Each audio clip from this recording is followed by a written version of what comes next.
Good morning, students. Hope all of you are doing great. So today we'll be discussing something about unit of charge. I think yesterday we had a discussion on properties of electric charge. Now today we'll be discussing SI unit of charge.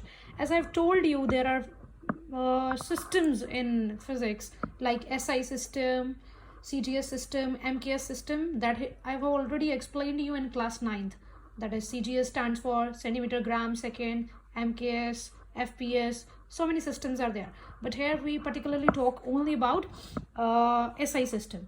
So the SI unit of charge is Coulomb, as I already explained in my second video, I think. So it is written with capital C, and it's some other units are like 1 millicoulomb is equals to 1 mc, that is 10 raised to power minus 3 coulomb, and 1 microcoulomb is equals to 1 symbol is this symbol is known as mu.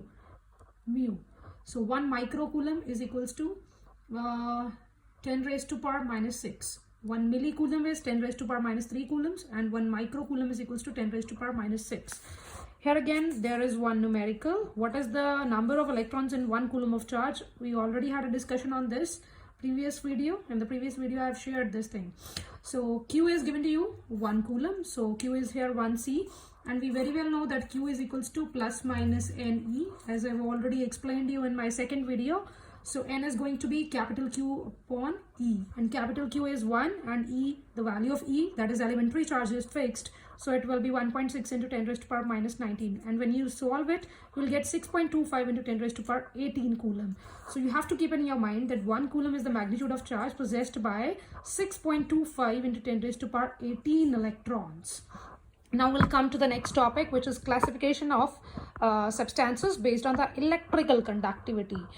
As it is written here, not all materials conduct electricity with the same readiness. Substances are broadly classified into 4 parts as far as readiness to conduct electricity. I think you are already aware about the types, or I can say the classification.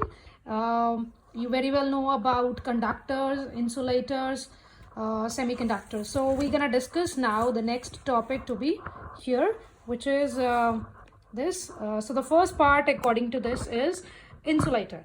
So these are the material which of course doesn't conduct electricity. This is because there are no free charges available for the conduction of electricity in these material. Examples for the insulators are rubber, glass, plastics. So the materials which will not conduct electricity can be called as insulators, and examples I have already explained. Now the second part is I will discuss your conductors first. Conductors is, these are the materials which conduct electricity freely. This is because these materials contain billions and billions of free charges. About free charges I will explain you later, but you can keep in your mind that conductors are those substances which can conduct electricity. Examples can be metals, molten salts, electrolytic solutions, and these substances are used in household wiring also. Like you very well know, like it's given here, see, copper wire. So this is the example, this can be the example. Okay, moving on to the third type, which is your semiconductors. So the materials these materials conduct electricity to a certain extent.